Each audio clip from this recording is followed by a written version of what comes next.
Done. Okay, तो कल कहाँ तक पढ़ा था? पार्टनरशिप पढ़ रहे थे ना? पार्टनरशिप कितना पढ़ा है इसमें? इसमें बेसिक टर्म देख ली है ना, सीधी सी। क्या क्या देखा था हमने, एक बार मैं रिकैप दे देता हूँ फास्ट जल्दी में। क्या क्या देखा था?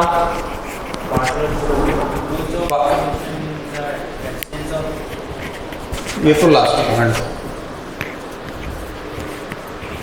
देखो क्या था।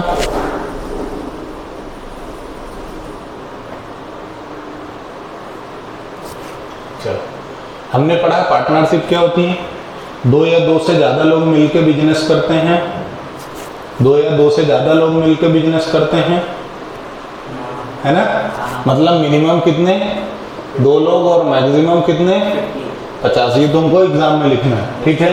कंपनीज एक्ट 2013 क्या कहता है? कितने हो सकते हैं मैक्सिमम पार्टनर? 200।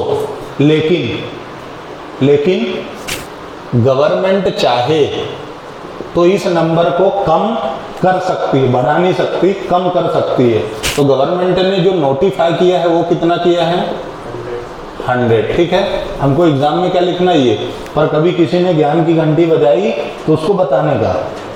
अभी गलती से किसी ने बोला कि 100 है तो बोलो कि हाँ है, पर कहानी ऐसी है, ठीक। तो पार्टनरशिप क्या है? दो या दो से ज्यादा लोग मिलकर के बिजनेस करते हैं और आपस में उस प्रॉफिट को क्या करते हैं? शेयर।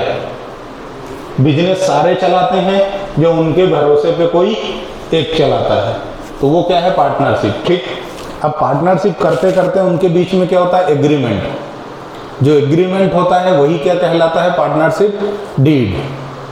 जो एग्रीमेंट है वही क्या कहलाता है? Partnership deed. और पार्टनरशिप डीड का क्या है? क्यों बनाते हैं? ताकि फ्यूचर में डिस्प्यूट ना हो, और यदि हो भी तो उनको सुलझाया जा सके। भाई झगड़े हो गए तो निपटाओगे कैसे?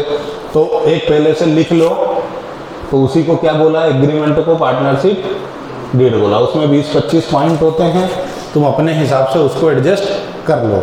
नाम पता क्या है, क्या बिजनेस करोगे, कैपिटल कौन कितनी लगाएगा, सैलरी बोनस कमीशन पार्टनर को देने का कि नहीं देना, पार्टनर ने जो कैपिटल दी है उस पर इंटरेस्ट देना है या नहीं देना, पार्टनर ने ड्राइंग की तो उससे इंटरेस्ट लेना है या नहीं लेना, ठीक। उसके बाद बैंक अकाउंट ऑपरेट करने के लिए किसके सिग्नेचर लगेंगे, ऑडिट कैसे होगी, bank account books of account कैसे मेंटेन होगी, यदि किसी पार्टनर को एडमिशन दिया तो उसकी क्या प्रोसेस है, कोई रिटायर हुआ तो क्या प्रोसेस है, कोई झगड़े हो गए तो उसको किस तरीके से निपटाएंगे, प्रॉफिट और लॉस का रेशो क्या होगा, है ना।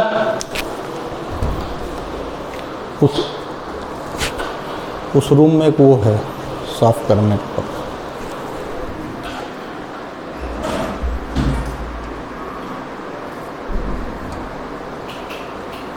दिया यही देखो बराबर। तब इसको कैसे निपटाओगे? यहां तक हो गया था। अब यदि पार्टनरशिप डीड नहीं है, पार्टनरशिप डीड नहीं है तो क्या रूल था कि प्रॉफिट हम इक्वल बांटेंगे, पंचमुखी सदा सुखी, प्रॉफिट इक्वल बांटेंगे। लॉस देखो, प्रॉफिट के साथ लॉस जुड़ा हुआ रहता है, प्रॉफिट के साथ लॉस जुड़ा है। डीड है तो उस डीड में जैसा एग्रीमेंट है उस हिसाब से करेंगे। डीड नहीं है तो हम क्या करेंगे? प्रॉफिट या लॉस इक्वल बटेगा। नो, क्या क्या no? Interest on capital, interest on drawing, ठीक। और क्या? रेम्यूनरेशन। किसका? रेम्यूनरेशन यानी मेहनताना। मेहनताना मतलब सैलरी बोनस कमीशन। किसको? पार्टनर को। ये नहीं देने का, नो। पांचों चारों चीजें क्या, तीनों चीजें क्या है? नो। और इंटरेस्ट ऑन लोन कितना देने का? @6% पर एनम। इसी के बेस पर क्वेश्चन सॉल्व होते हैं, ठीक है। अब हम आज क्या सीखेंगे? बराबर, इस चैप्टर में हमको क्या क्या सीखना था? Definition, partnership deed, done. अब क्या सीखना है? अब हमको सीखना है इंटरेस्ट ऑन ड्राइंग, ये हमको सीखना है, ठीक है। तो आज हम जो शुरुआत करेंगे वो किससे करेंगे? Interest on drawings. That's great, let's start.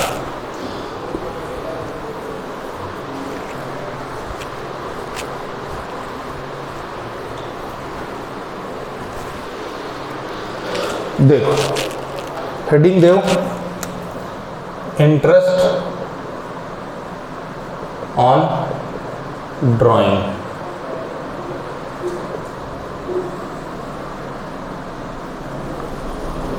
Drawing क्या? इंटरेस्ट ऑन सिर्फ ड्राइंग, पार्टनर्स ड्राइंग। अब ड्राइंग का क्या मतलब है? पार्टनर ने क्या किया? फर्म से, फर्म का मतलब पार्टनरशिप, फर्म से पर्सनल यूज के लिए, भाई घर बार भी तो चलाना है, राखी दिवाली दशहरा है तो बच्चों को गिफ्ट विफ्ट देगा, पटाखे वटाखे ला के देगा ना, पैसा चाहिए। तो पर्सनल यूज के लिए विड्रॉ किया। क्या विड्रॉ किया? दो चीजें कर सकता है वो, कैश या फिर गुड्स, ठीक है, बराबर। तो इस ड्राइंग पे उसको क्या लगेगा? इंटरेस्ट। कौन देगा और कौन लेगा? ड्राइंग किसने की? पार्टनर ने। मतलब पैसा किसने दिया? पेमेंट किसने दिया? फर्म ने। किसको? पार्टनर को। तो इंटरेस्ट चार्ज कौन करेगा? चार्ज बाय हम चार्ज करेगी, बराबर है। अच्छा, ये याद रखना है ना। इससे related MCQ, objective, fill in the blanks, जोड़ी जमाओ, मैच द कॉलम, कुछ भी बनता है ना, इसको हम समझेंगे। अब थोड़ी सी मैं 11th में फिर से जाना चाहूँगा, है ना। मैं तुम लोगों को याद दिलाता रहूँगा कि तुमने 11th अच्छे से पढ़ी है या नहीं पढ़ी है।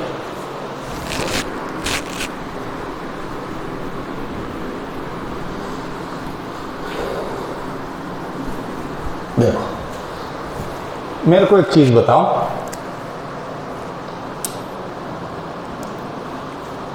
तुम कर क्या रहे हो? सर हम पार्टनरशिप पढ़ रहे हैं, बहुत बढ़िया। सब्जेक्ट का नाम क्या है? अकाउंट, है ना। मतलब तुम क्या सीख रहे हो? अकाउंटिंग। तुम क्या सीख रहे हो? अकाउंटिंग, बराबर है। यानी तुम जो भी ट्रांजैक्शन यहाँ देखोगे, यहाँ जो भी चीजें देखोगे, उसको तुम्हें सोचना किस पॉइंट ऑफ व्यू से है? अकाउंटिंग के पर्पज से। और अकाउंटिंग क्या कहती है कि हमारे पास कुछ रूल्स हैं। किस बात के लिए? हर बात के लिए। कोई सा भी ट्रांजैक्शन हुआ, लेन देन हुआ, बिजनेस से रिलेटेड है, तो उसके लिए हमारे पास एक रूल है। रूल क्या है? एक है गोल्डन रूल और एक है मॉडर्न रूल। गोल्डन रूल क्या बोलता है कि अकाउंट 3 तरह के होते हैं, रियल, पर्सनल और नॉमिनल।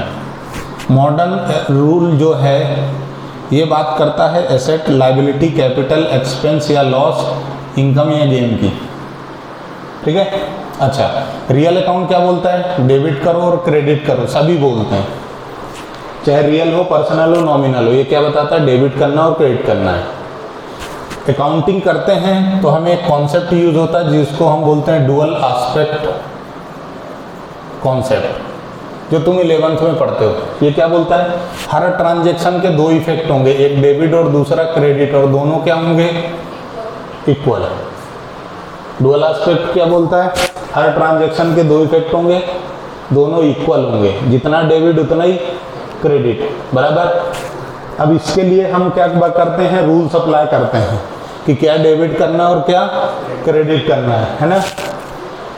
क्या बोलता है रियल अकाउंट? डेबिट करो, क्रेडिट करो। पर्सनल भी यही बोलता है, नॉमिनल भी यही बोलता है, पर क्या डेबिट करो? तो रियल अकाउंट क्या बोलता है? Debit what comes in, credit what goes out. Business में जो आया डेबिट कर लो, बिजनेस से जो गया क्रेडिट कर लो। पर्सनल अकाउंट क्या बोलता है? Debit the receiver, credit the giver. जिस बंदे को मिला है डेबिट कर, जिस बंदे ने दिया है उसको क्रेडिट करो। नॉमिनल क्या बोलता है, आंख बंद करो, एक्सपेंस या लॉसेस दिख रहे हैं तो डेबिट में लिख दो, और इनकम या गेन है तो क्रेडिट कर दो, बराबर। हाँ, अब ये मॉडर्न रूल क्या बोलता है, एसेट्स इंक्रीज हुई तो डेबिट, डिक्रीज हुई तो क्रेडिट कर दो। लायबिलिटी इंक्रीज हुई तो क्रेडिट, डिक्रीज हुई तो डेबिट। कैपिटल इंक्रीज हुई तो क्रेडिट, डिक्रीज हुई तो डेबिट। एक्सपेंसेस या लॉसेस इंक्रीज हुए तो डेबिट और डिक्रीज हुए तो क्रेडिट। इनकम इंक्रीज हुई तो क्रेडिट, डिक्रीज हुई तो डेबिट, बराबर, डन। हमें दो चीजें याद रखना, एक nominal account this one and this one at present for this. तो अब तुम मेरे को इतना समझाने के बाद ये बताओ कि interest charged by firm on drawing, कौन सी, पार्टनर ड्राइंग, पार्टनर ने ड्राइंग की, उस पर फर्म ने ब्याज लगाया। फर्म के लिए क्या है, एसेट है, लायबिलिटी है, कैपिटल है, एक्सपेंस या लॉस है कि इनकम या गेन है। This is the question. Question क्या कहता है, एक बार फिर से सुनो। इतनी रामायण हमने सिर्फ इसलिए की है ताकि तुम्हें ये आइटम समझ में आना चाहिए, बाकी सब हो जाएगा।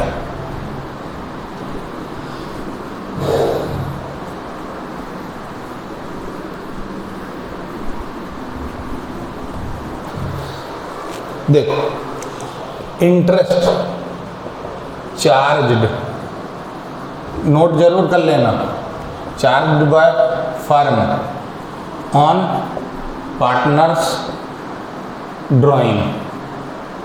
ये फर्म के लिए क्या है, इनकम है, एक्सपेंस है, एसेट है, लायबिलिटी है या कैपिटल है।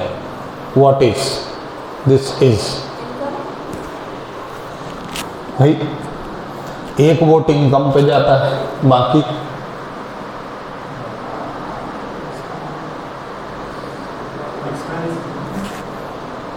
एक वोट एक्सपेंस पे जाता है। पार्टनर ने ड्राइंग की, उस पर फर्म ने ब्याज लगा दिया। अब ये ब्याज फर्म, ये दिस इंटरेस्ट पार्टनर के, सिर्फ फर्म के लिए क्या है, इनकम, एक्सपेंस, एसेट, लायबिलिटी या कैपिटल। सबसे पहले डेबिट या क्रेडिट करने से पहले तुमको ये डिसाइड करना पड़ेगा कि ये ट्रांजैक्शन किस कैटेगरी में गिरता है ना, ये ट्रांजैक्शन किसके प्यार में गिरा, बराबर है। जब ये गिरेगा तब तुम इसको जर्नल एंट्री में ले जाके उठा दोगे। क्या बोल रहा है उसने, इंटरेस्ट चार्ज्ड बाय फर्म। तुम आए, तुमने बोला सर पढ़ाओगे, मैंने कहा हाँ। सर फीस, मैंने कहा इतनी, 3 इंस्टॉलमेंट में देनी है। एक एग्जांपल ले रहा हूं, समझना, डिसाइड करना। कितनी फीस लोगे सर, मैंने कहा 50,000।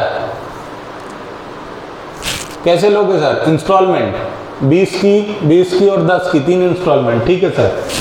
अच्छा, मैंने कहा एक क्लॉज है बेटा, ये तो देना है at the time of admission, तुम्हारे स्कूल में भी यही होता है, ये देना है 1 महीने बाद और ये देना है 2 महीने बाद, है ना। मतलब अपन, चलो मान लो इसकी डेट है 1 जुलाई, इसकी डेट है 1 सितंबर, इसकी डेट है 1 नवंबर। और मैंने क्या बोला कि यदि तुम एक भी दिन डिले होते हो तो तुमको 50 रुपए का चार्ज लगेगा। अब ये जो 50 रुपए का चार्ज है तुम्हारे लिए क्या है, मेरे लिए क्या है, अरे इंटरेस्ट मेरे लिए क्या है, इनकम है। पार्टनर ने क्या किया, फर्म से पैसे ले लिए। फर्म ने क्या बोला, तुमने मेरे पैसे पे मजा लूटा, मैं तुमसे क्या लूंगी, ब्याज। तो ब्याज फर्म के लिए क्या है, अरे इनकम है ना भाई। तुम कुछ बोलो उससे पहले, जब मैंने यहाँ रूल लिखा तो मैंने कहीं क्या लिखा, इनकम, एक्सपेंस, लॉस मतलब एसेट, लायबिलिटी और कैपिटल। बाकी मैंने कुछ भी नहीं लिखा, ना इंटरेस्ट लिखा, ना पेनाल्टी लिखी, ना फाइन लिखा, कुछ नहीं लिखा, 5 ही चीजें लिखी ना। तो तुम्हें इसको गिराना किस में है? ये जो ट्रांजैक्शन है, फिर से समझते हैं बेटा, यहां समझ लिया ना तो तुम्हें आगे याद नहीं रखना पड़ेगा, नहीं तो फिर याद रखना पड़ेगा।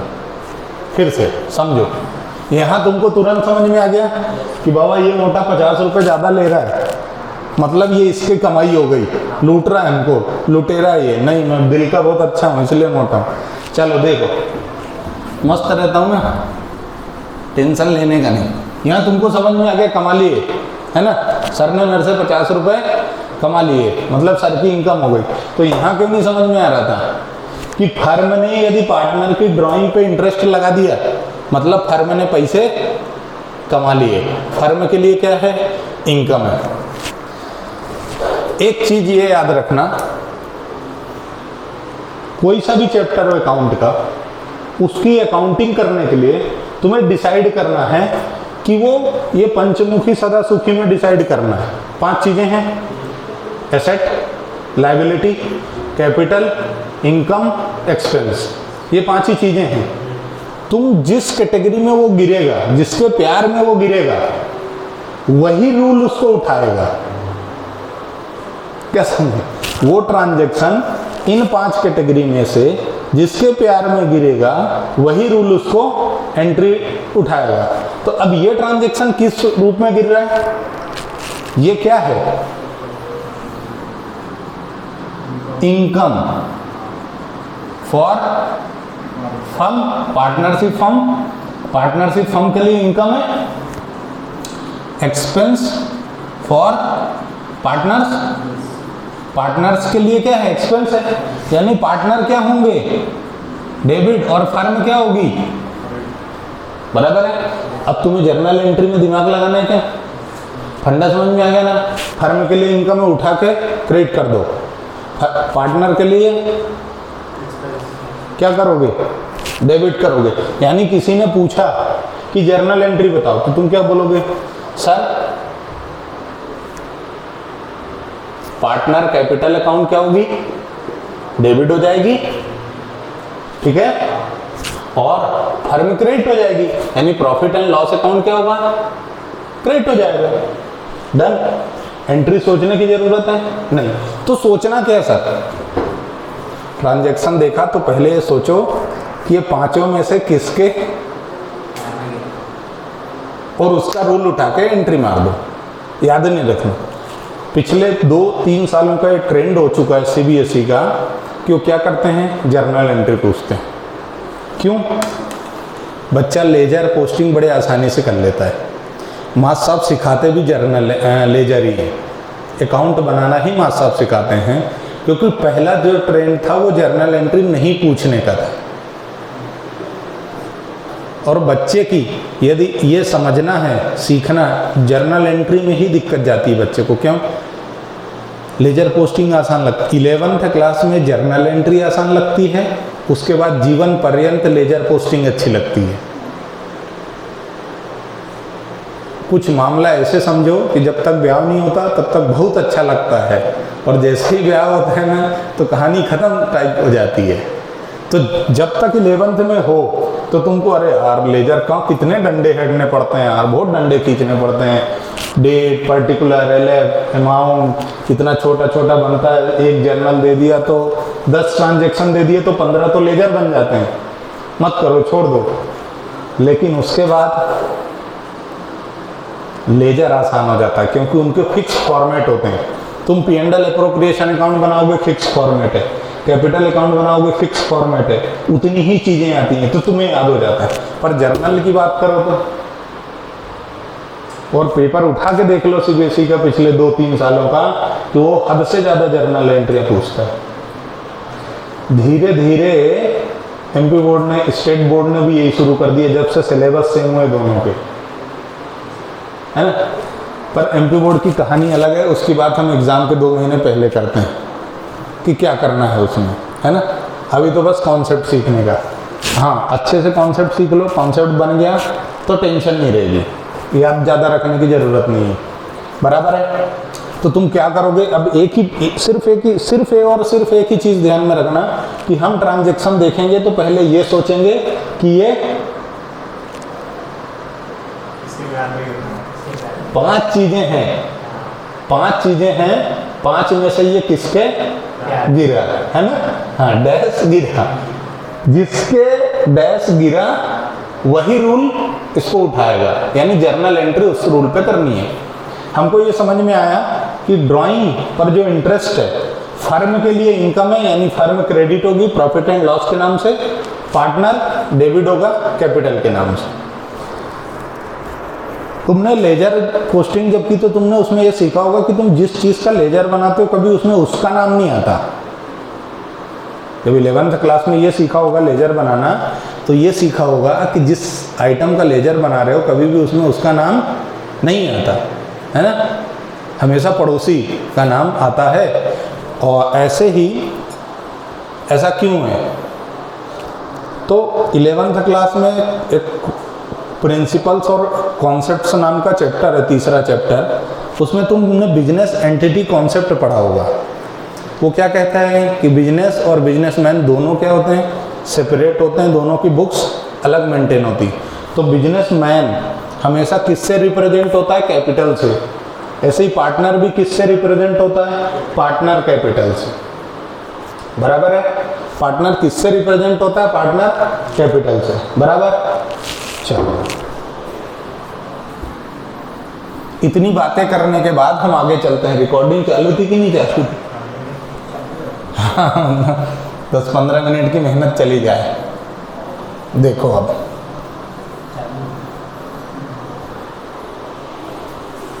बराबर, तुमसे यदि पूछा गया, जैसे आज एक स्कूल में एग्जाम हुई, आज की बात कर रहा हूं,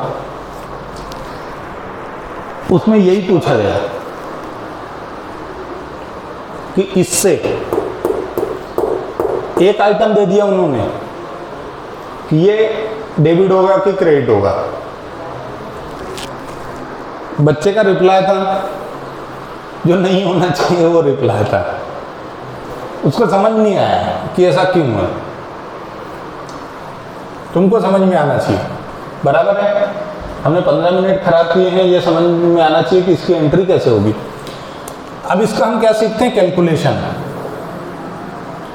calculation of interest on partners drawing. Partner ने ड्राइंग की, उसका कैलकुलेशन कैसे होगा। 2 मेथड है इसके लिए, 2 मेथड है। पहली सिंपल मेथड, दूसरी प्रोडक्ट मेथड।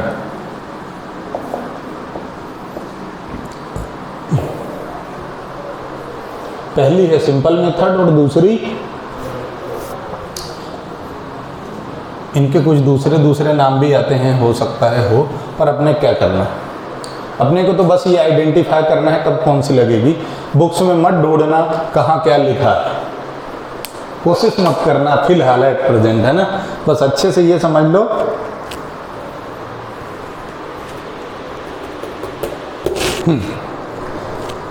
हमेशा ये याद रखना कि ये जो है ना, क्या है ये, क्यों है ये, हम अगर जो भी है हमको समझना है। बड़ा अच्छा लगता है वो गाना है ना। हमको क्या याद रखना है, क्या है ये, क्यों है ये, हम अगर जो भी है हमको समझना है। अब ये सिंपल मेथड है। तो सबसे पहले देखो, तुम गाड़ी चलाते हो तो तुमको ये सिखाया जाता है कि कब इसमें ब्रेक लगाना है, कब गियर बदलना है, कब एक्सीलेटर देना है, कब पेट्रोल डलाना है, सब कुछ समझाते हैं ना। तो बस तुमको यही सीखना है कि इंटरेस्ट ऑन पार्टनर से ड्राइंग करना है। कैलकुलेट कैसे करोगे, 2 मेथड है। एक ही होती तो बात खत्म हो गई थी। भाई क्या है कि घर वालों ने तुमको 5 फोटो दे दी तो टेंशन में आ जाओगे ना, कौन सी सिलेक्ट करें। पर एक ही दी तो फिर कहानी खत्म हो जाती ना। पर यहाँ पे 2 मेथड है। कब कौन सी लगेगी, बराबर। तो ये कब लगेगी और कब ये लगेगी। सर हम पे डिपेंड करता है क्या, नहीं, सिचुएशन पे डिपेंड करता है कि कब सिंपल लगेगी और कब प्रोडक्ट लगेगी। सर कैसे समझेंगे, बस जानने के लिए बने रहे पूरे लेक्चर में। कब लगेगी, व्हेन, कब लगेगी, when this method will be applied, applicable when, पहला, amount of drawing is fixed, आपकी ड्राइंग का अमाउंट फिक्स है। दूसरा, टाइम ऑफ ड्राइंग, टाइम से मतलब है period of drawing is fixed,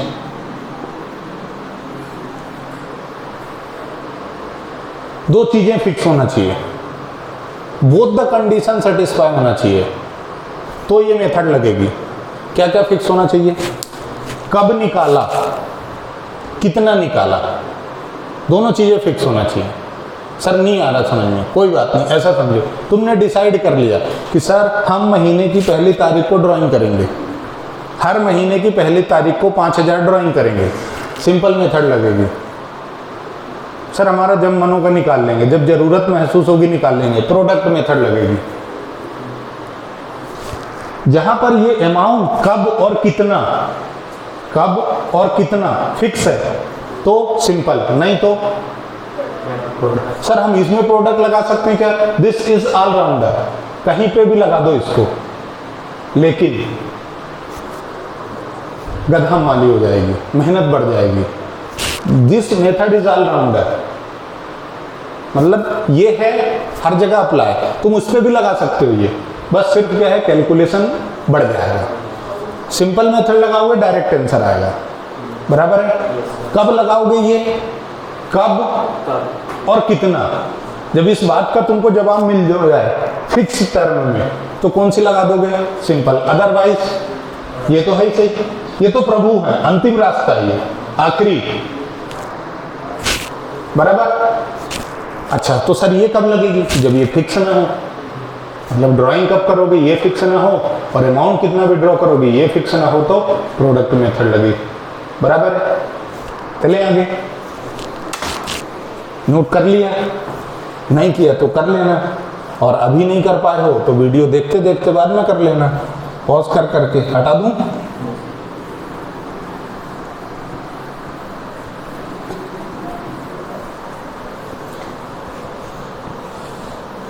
यदि कोई मन में डाउट आए तो उसको लिख लो, मन में कोई डाउट आएगा तो उसको लिख लेना,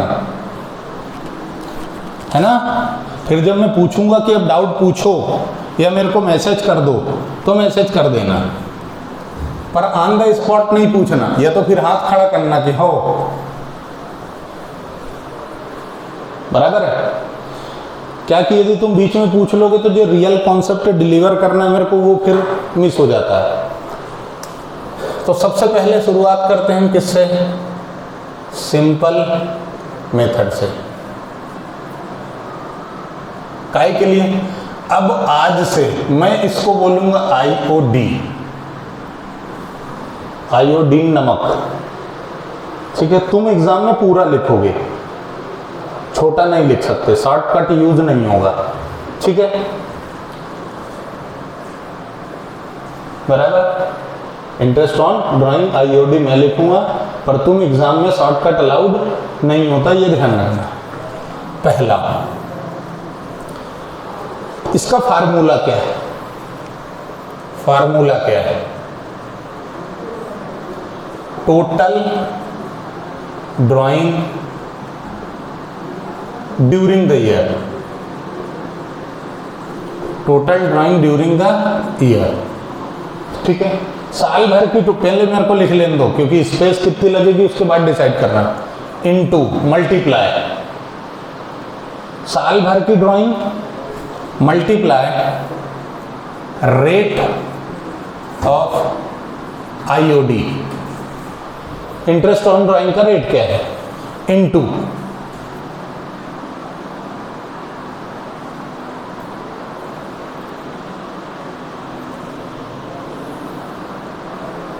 एवरेज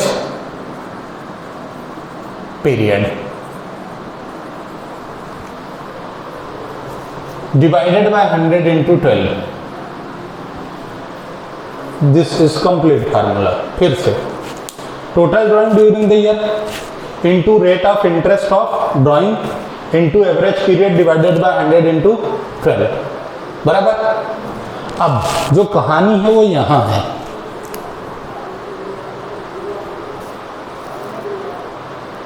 एवरेज पीरियड कैसे निकालोगे?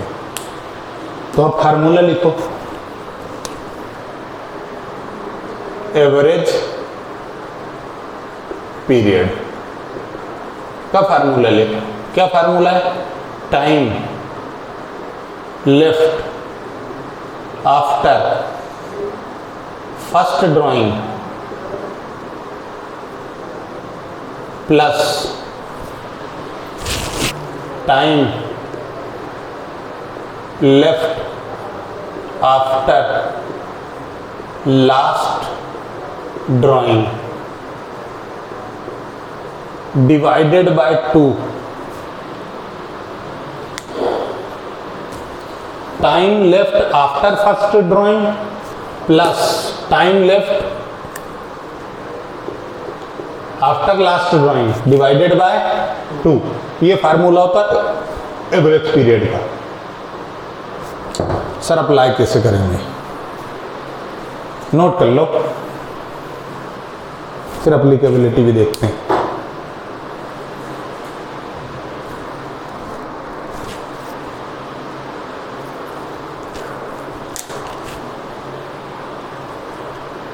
Average period time left after first drawing plus time left after last drawing कब लगेगा? ये जब टाइम और अमाउंट दोनों फिक्स हों।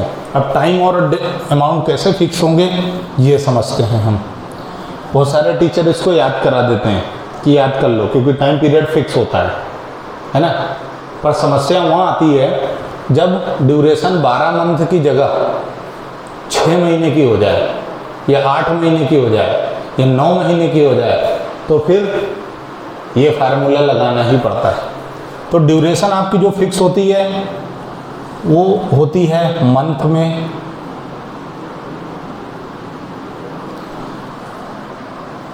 क्वार्टर यानी पौवे में, और हाफ ईयर। हाफ ईयर को आप क्या कह सकते हो दूसरे शब्दों में?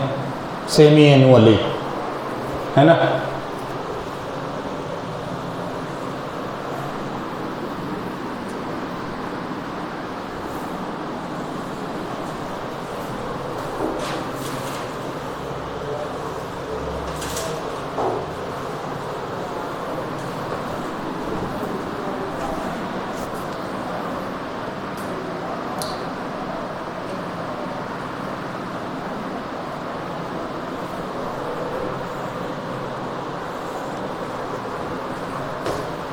कोई गलत कर दिया लगता है मैंने।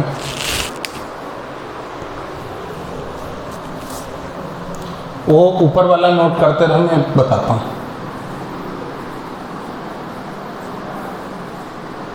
एक्चुअली मैं भी पहली बार ये फॉर्मेट बना रहा हूँ, कभी जम गया तो अच्छी बात है।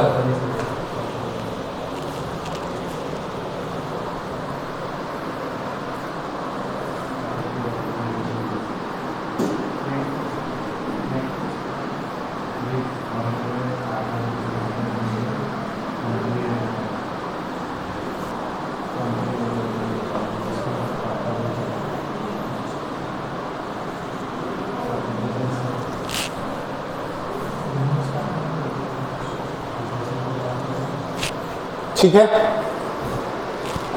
ये हम एक मास्टर टेबल बना रहे हैं एवरेज पीरियड के कैलकुलेशन का। ठीक है, पहले इसको देख लो फिर नोट कर लेना, या फिर वीडियो देखते देखते बाद में नोट कर लेना। समझो, मंथली ड्राइंग है, क्वार्टरली है या फिर हाफ ईयरली। मंथली है और बिगिनिंग में है।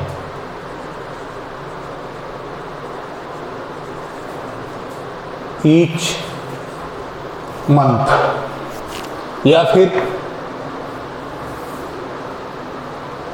मिड ऑफ ईच मंथ या फिर एंड ऑफ ईच मंथ। ठीक है, यही चलेगा। फिर इसमें क्या होगा, beginning of each quarter. Quarter होता ही है ना, या क्वार्टर जो भी होता हो यार, मतलब पौआ खम्बा तुम जो भी समझो। मिड, एंड, बिगिनिंग, मिड और एंड। ठीक है, फिक्स रहता है ये, कोई याद करा देता है, पर देख तो लो कैसे आता है। तो सबसे पहली कहानी क्या है, अच्छा लिख लेते हैं हम 12 महीने, जनवरी, फरवरी, मार्च, नहीं हमारा अकाउंटिंग ईयर अप्रैल से शुरू होता है। अप्रैल, मई, जून, जुलाई, अगस्त, सितंबर, अक्टूबर, नवंबर, दिसंबर, जनवरी, फरवरी और मार्च, ये 12 महीने हो गए। अब 1 तारीख से शुरू होता है और 31 को खत्म होता है। ठीक है, मैंने बोला कि बिगिनिंग मंथ की, बिगिनिंग मंथ की, तो मतलब मैंने 1 अप्रैल को विड्रॉ कर लिया है ना, यही मतलब हुआ ना। बिगिनिंग ऑफ द मंथ का क्या मतलब, ईच मंथ मतलब 1 अप्रैल को विड्रॉ किया। आखिरी बार कब किया होगा, 1 मार्च को। भाई लास्ट ड्राइंग मेरी 12वें महीने की होगी, है ना, लास्ट ड्राइंग तो 12वें महीने की होगी ना।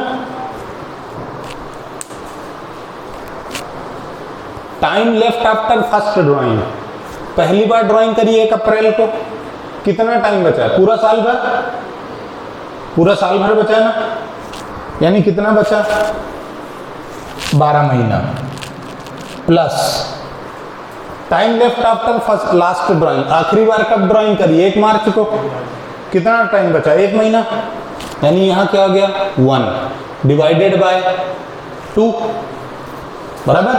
तो कितना आएगा 6.5 मंथ। ठीक है, नहीं आ रहा क्या समझ में, नहीं आया। फार्मूले पे क्या लिखा है, पहली बार ड्राइंग करी, उसके बाद टाइम लेफ्ट कितना है, पहली बार time left after first drawing, पहली बार ड्राइंग करी उसके बाद कितना टाइम बचा, काई के लिए, ईयर एंड के लिए। किस लिए, ईयर एंड के लिए, क्योंकि अकाउंटिंग पूरे साल भर की होती है। तो पहली बार 1 अप्रैल को विड्रॉ करोगे, कितना टाइम बचा है,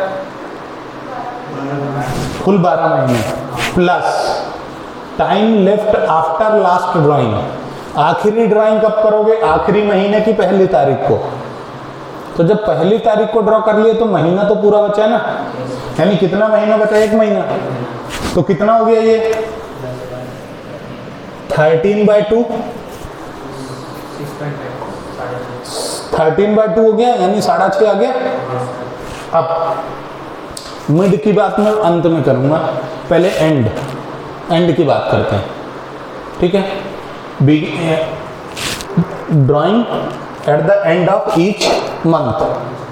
ठीक है, बराबर। देखो end of the each month मतलब पहली बार 30 अप्रैल को निकाला, ये महीना खत्म। आखिरी बार तुमने 31 मार्च को निकाला, मतलब ये भी महीना खत्म। तो कितना टाइम बचा, ये नहीं, क्योंकि ये महीना पूरा बचा था। हाँ, ये भी खत्म हो गया ना। देखो जब ये निकाला तुमने यहाँ पे 30 अप्रैल को, तो सिर्फ 11 महीने बचे प्लस आखिरी बार यहाँ निकाला, साल कंप्लीट हो गया। भाई 31 तारीख को निकाला, साल कंप्लीट हो गया, यानी 0। 0 ना, डिवाइडेड बाय 2 यानी 11/2 यानी कितना 5.5। ठीक है, अब बात करते हैं मिड की। मिड निकालने की जरूरत नहीं है, बस 6 मंथ होता है एवरेज।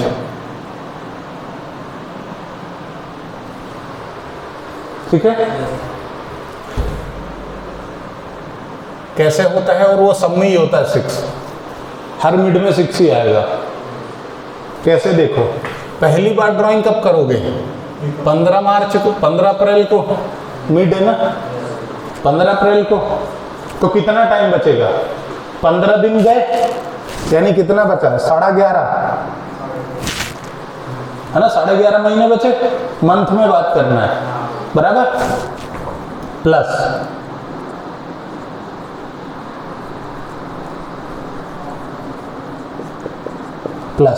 आखिरी बार कब निकालोगे? 15 मार्च को। तो कितना दिन बचेगा, यानी कितना टाइम बचेगा? आधा महीना। आधा मतलब 0.5 डिवाइडेड बाय 2, ये कितना हो गया? 12/2 इज इक्वल टू 6 मंथ, बराबर। सबके मिड में 6 ही आएगा, देखना। चलो आगे चलते हैं। ये क्लियर? कोई डाउट हो तो बोलो। सर इसे वो 0.5 का बताते हैं। 0.5, 15 मार्च, एक महीना में से आधा गया तो बचा कितना? आधा। आधा मतलब 0.5 ऐसा। बिगिनिंग ऑफ क्वार्टर, पौवे 3-3 महीने के होते हैं बेटा, है ना, तब ना 4 का खंबा बनता है। ये पहला, ये दूसरा, ये तीसरा। मेरे को कोई ज्ञान नहीं, मैंने कभी नहीं लिया ना, क्वार्टर से मेरा कोई दूर दूर तक का वास्ता नहीं है। हाँ, मजाक मस्ती कर लेता हूँ बस, है ना, कि तुम बोले यार सर तो मतलब चर्ची टाइप आदमी, ऐसा कुछ नहीं है, शुद्ध देसी आदमी है। 3 महीने का एक क्वार्टर, 2 क्वार्टर, 3 क्वार्टर, 4 क्वार्टर, पूरे 12 महीने हो गए। इन्होंने क्या बोला कि beginning of quarter. Beginning of quarter का मतलब पहली बार यहाँ, फिर यहाँ, फिर यहाँ और फिर यहाँ, यानी साल भर में मंथ, ईच मंथ है तो 12 बार ड्राइंग होगी। ईच मंथ है तो 12 बार ड्राइंग होगी, कोई सा भी हो। लेकिन क्वार्टर में कितनी बार होगी?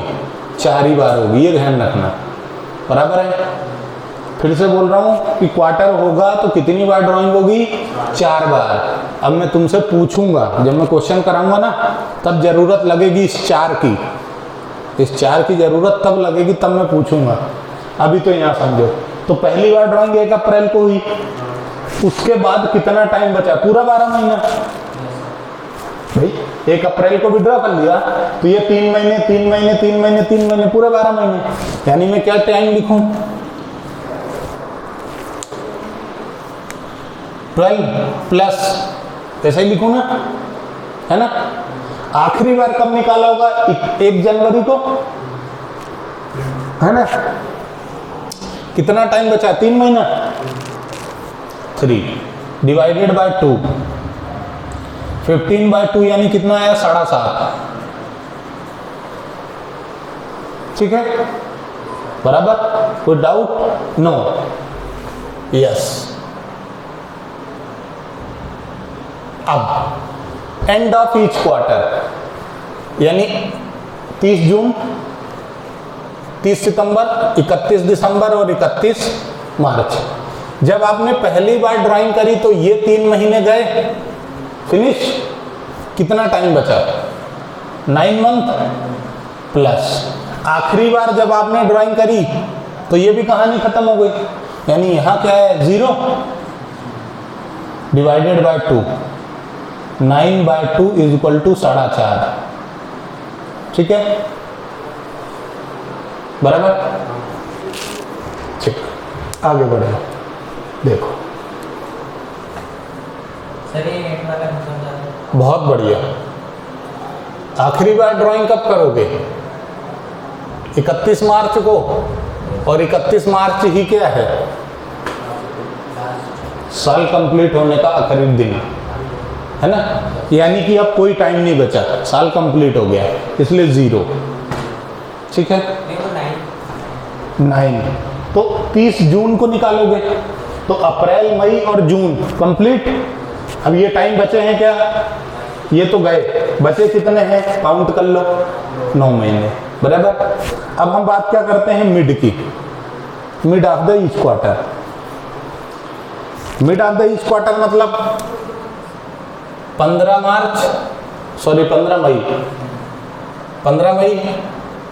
15 अगस्त है ना, 15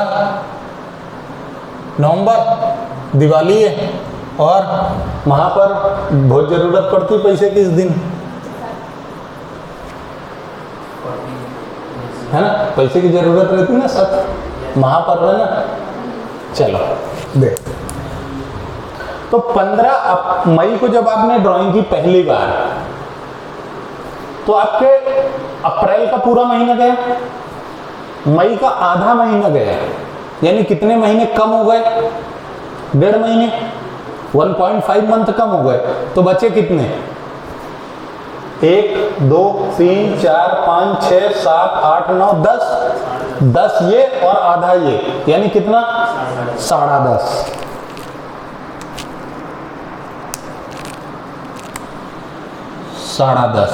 प्लस आखिरी बार जब आपने ड्राइंग की तो कब की, महापर्व पे। साल कंप्लीट होने में आधा फरवरी और पूरा मार्च, 1.5 महीना है ना, यानी कितना आया 1.5 डिवाइडेड बाय 2, तो 12/2 यानी 6 मंथ बराबर है। डन। अब हाफ ईयर में आते हैं।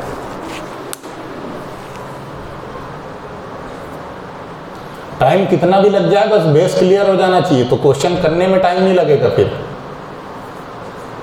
है ना। कॉन्सेप्ट में पूरा टाइम लगाओ, क्वेश्चन में कोई टाइम नहीं लगाएंगे अपन, बराबर।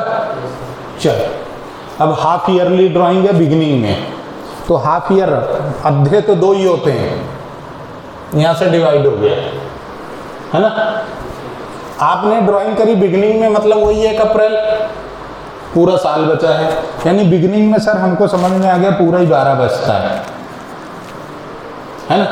आखिरी बार कब, 1 अक्टूबर को, है ना, बापू का बर्थडे मनाना, उससे 1 दिन पहले पैसा निकाल लो। तो कितना टाइम बचा है साल कंप्लीट होने में, 3 और 3 6 महीने, यानी प्लस क्या कर दूं, डिवाइडेड बाय 2, 18/2 यानी कितना, 9 मंथ। ठीक है, बराबर। बनाने वाले ने बनाया है, क्या कर सकते हैं। चलो आगे बढ़ते हैं, फिर किसकी बात करें, मिड की बात कर लेते हैं इस बार, है ना। चलो, मिड ऑफ हाफ ईयर का मतलब है या तो तुमने 30 जून को निकाला होगा या फिर 1 जुलाई को निकाला होगा, दोनों ही मिड है। या तो तुम 30 जून को निकाल लो या 1 जुलाई, कभी भी निकाल लो, ठीक है। तो इससे क्या होगा, तुम्हारा आधा गया, ये 3 महीने चले गए ना। 30 जून को निकालोगे तो भी ये फिनिश, 1 जुलाई को निकालोगे तो भी ये फिनिश, यानी टाइम लेफ्ट कितना है, 9 महीना, 9 महीने बचे। प्लस फिर आखिरी बार कब निकालोगे, या तो 31 दिसंबर की पार्टी मनाओगे या 1 जन की पार्टी मनाओगे। जब भी मनाओगे, यहां निकालोगे तो भी ये 9 महीने गए, यहां निकालोगे तो भी 9 महीने गए, बचे कितने, 3 महीने, यानी यहां क्या आ जाएगा, 3/2 अगेन 12/2 6 मंथ। ये मैंने वादा पूरा किया है ना। मिड कोई सा भी उठा के देख लो, 6 ही आया होगा, ठीक है। एंड की बात करते हैं अब। एंड ऑफ हाफ ईयर का मतलब है 30 सितंबर को ड्राइंग की होगी, है ना। एंड ऑफ क्वार्टर मतलब यानी ये 6 महीने पूरे खत्म, बचे कितने, 6 महीने। आखिरी बार 31 मार्च को निकाला होगा, कुछ नहीं बचा, यानी 6 + 0, तो यहाँ क्या है, 6 + 0/2, 6/2 = 3 मंथ। ठीक है, डन। चाहे तो याद कर लो, बिगिनिंग ऑफ मंथ 6.5, मिड कोई सा भी मिड हो 6, एंड 5.5, गैप होता है, मंथ है ना, तो देखो पहला 6.5 और आखिरी 5.5, दोनों के बीच में 1 मंथ का गैप है। मिड है यानी 15 दिन का इधर, 15 दिन का इधर गैप है।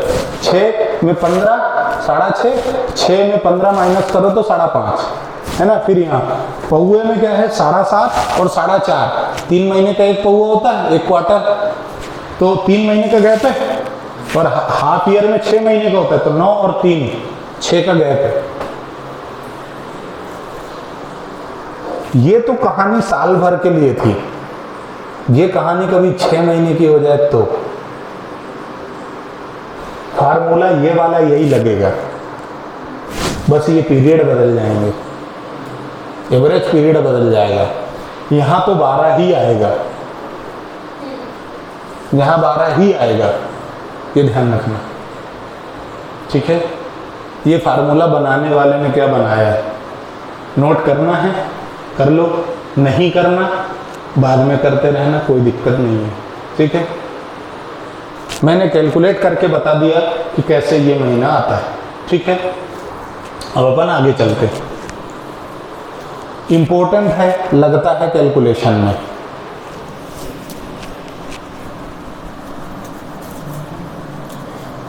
मेरे को तो सब कुछ याद है, कब कितना आता है। अच्छा, तुम लोग मेरे को एक टेस्ट ले लेता हूँ, ये बताओ कि 6 मंथ का ड्यूरेशन हो और बिगिनिंग ऑफ ईच मंथ की बात हो तो कितना आएगा, निकाल के बताओ। ड्यूरेशन सिर्फ 6 मंथ का है, तुम एवरेज पीरियड तीनों के लिए बताओ, बिगिनिंग, एंड और मिड।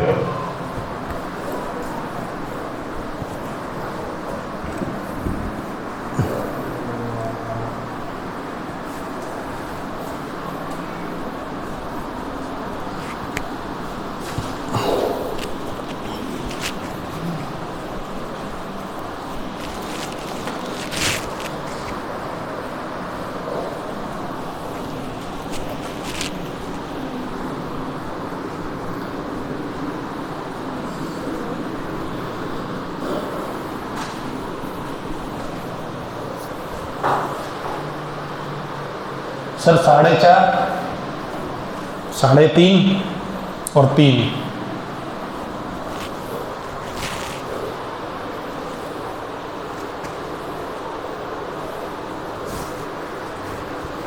निकाला क्या है? फिर क्या मतलब, देखो 6 मंथ का है ना, तो बिगिनिंग में क्या होगा, यहाँ पे 6 महीने बचेंगे प्लस आखिरी बार यहाँ 3.5 है ना, ये बिगिनिंग हो गया। मिड तो 3 ही होगा, आधा। एंड पहली बार 5 महीने प्लस आखिरी बार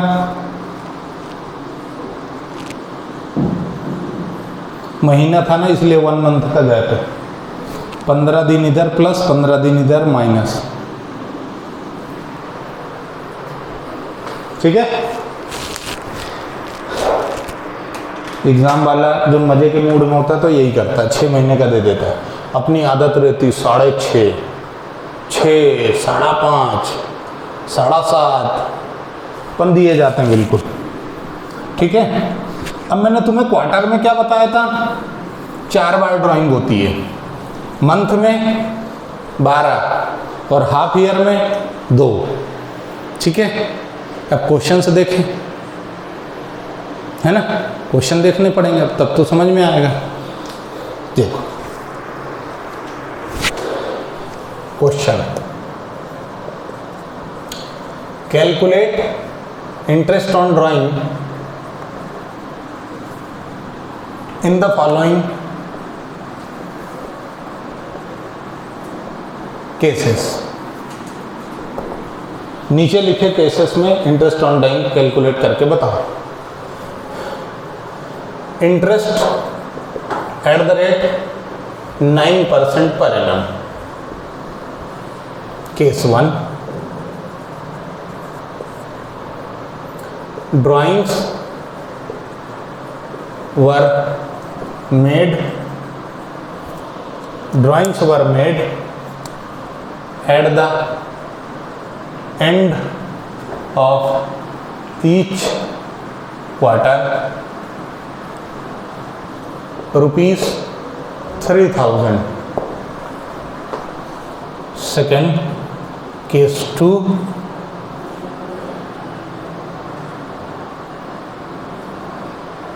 at beginning of each month, rupees 7,500. This is 30,000. Case 3, mid of each half year,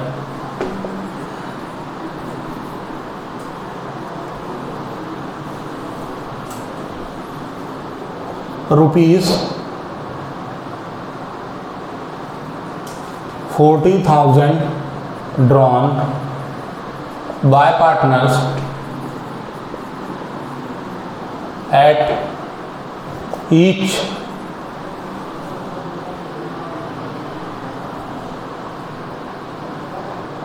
mid of semi-annually.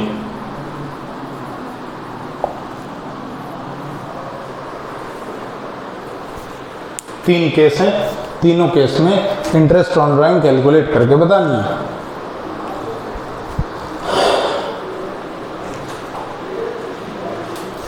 चलो देखें सॉल्यूशन, क्वेश्चन सॉल्व करें। देखो पहला केस सॉल्यूशन, ये हमारा फार्मूला क्या है, total drawing during the year, साल भर वर्ष के दौरान कुल आहरण, यदि किसी का हिंदी माध्यम है तो total drawing during the year. बेटा drawing were made at the end of each quarter, साल भर में कितने क्वार्टर है, 4। कितनी बार ड्राइंग होगी 30-30 हजार की, 4 बार, है ना। 30 अमाउंट ज्यादा हो गया क्या, जान दो, हो गया तो हो गया। यानी कि total drawing during the year कितनी आएगी, 30,000 इंटू 4, ये टोटल ड्राइंग है, बराबर। कितनी हो गई, 1,20,000, यानी साल भर की ड्राइंग है 1,20,000। ये अमाउंट लेके काम आएगा, 1,20,000 into rate of interest 9% into and है, एंड में कितना लगता है 4.5 मंथ, निकाला ना अपन ने अभी, डिवाइडेड बाय 12 इंटू 100। यही फार्मूला था, क्या था, total drawing during the year. Total drawing during the year का मतलब क्या है कि वो तुमको ड्राइंग टोटल नहीं देगा, वो तुमको यहां इंडिकेट करेगा। तुम्हें इसका मल्टीप्लाई करना पड़ेगा उसको साल भर में कन्वर्ट करने के लिए। इसीलिए मैंने बोला था क्वार्टर में 4 बार ड्राइंग होती है, और ये जब क्वेश्चन करेंगे तब लगेगा। डन, समझ में आया क्वार्टर का एप्लीकेशन कहाँ है। डन, आगे चले।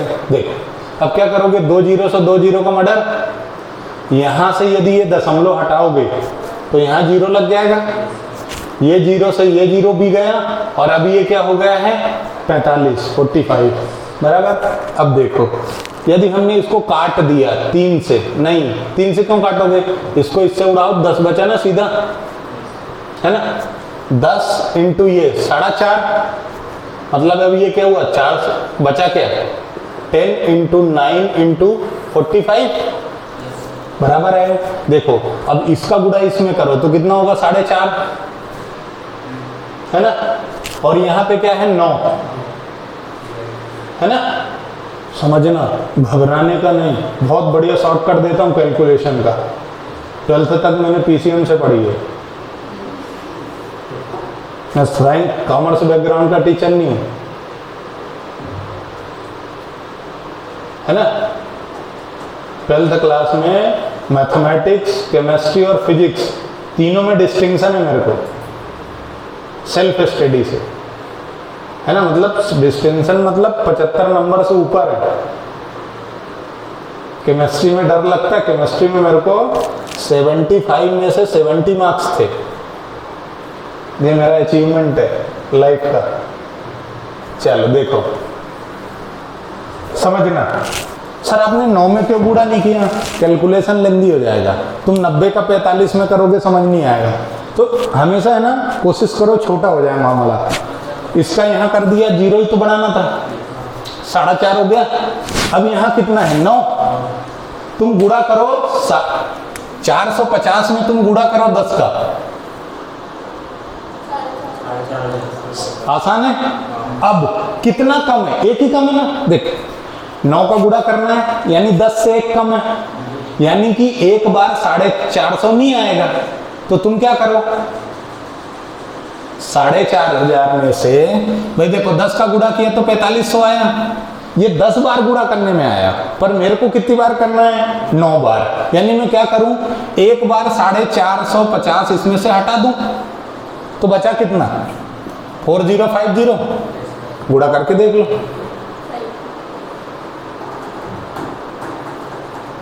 एक बार फिर से, समझ नहीं आया? नहीं, मैं तो समझा के रहूंगा। समझो, यदि तुम इनका करते तो 90 और 45 देख के बड़ा लगता, और ये काम फंसा दिया है यार, है? तुम क्या करो, इसका गुणा यहाँ करो, 0 लगाना है। अब ये 450 को कितनी बार करना है? 9 बार। लेकिन तुम करो कितनी बार? 10 बार। एक 0 ही बढ़ेगा।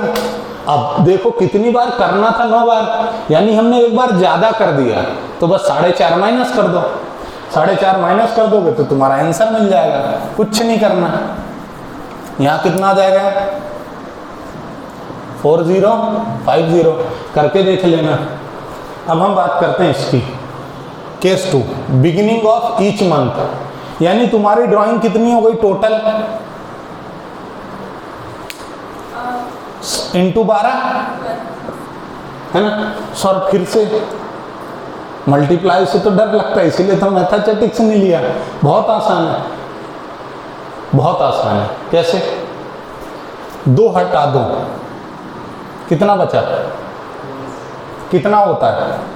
75,000। आसान है। अब 2 कर लो, कितना होगा? 30, 15, यानी कितना हो गया? 90,000।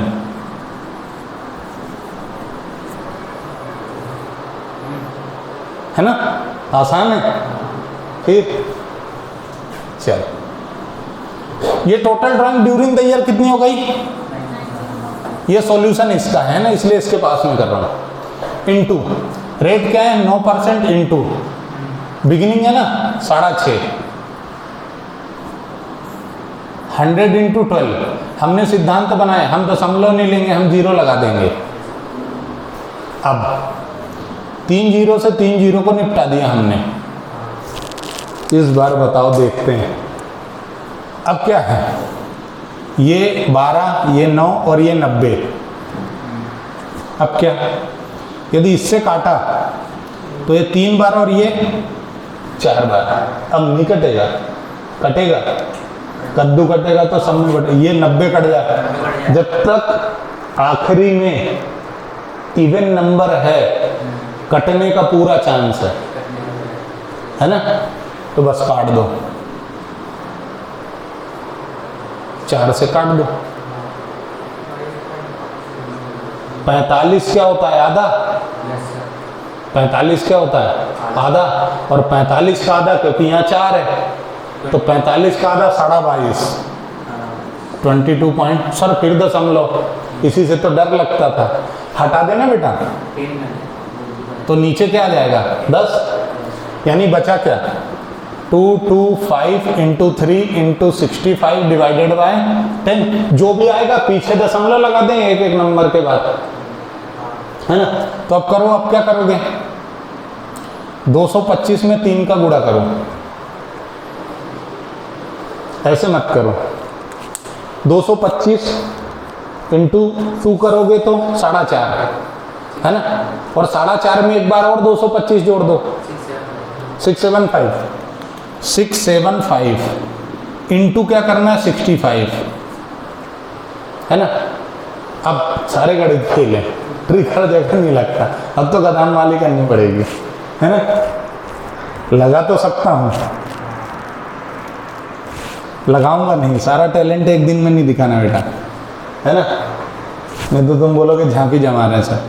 25 की 5 2, 35 और 2 37 3, 30 और 33 30 3, 42 और 2 45, 4 36 और 40, 5 सही कर रहा हूँ क्या? 7 8 3 और 4 हो गया। और डिवाइडेड बाय क्या 10, ये हटाओगे तो यहाँ दशमलव लग जाएगा, है ना। तो 0 है ना, ये हटाओगे तो वहाँ डेसिमल लग जाएगा, यानी कितना है आंसर 4387.50। ठीक है। अब इसकी बात करते हैं, सेमी एनुअल। सेमी मतलब आधा साल, तो 14 दूना 28। भाई साल भर में 2 बार विड्रॉ करोगे ना, तो कितना 28,000 टोटल ड्राइंग है, इंटू 9% इंटू 6। मिड में तो यही लगता है, मिड ही था ना, मिड ही है ना, ठीक है। डिवाइडेड बाय 100 इंटू 12, 2 0 से 2 0, 6 से काटा तो 2, 2 से काटा तो 140। ये आसान है, ये तो तुम समझ गए, है ना। क्या है, बस 1400 में 140 कम करना है ना। तो 1400 में 100 कम करो तो 1300, 1300 में 40 कम करो तो 1200।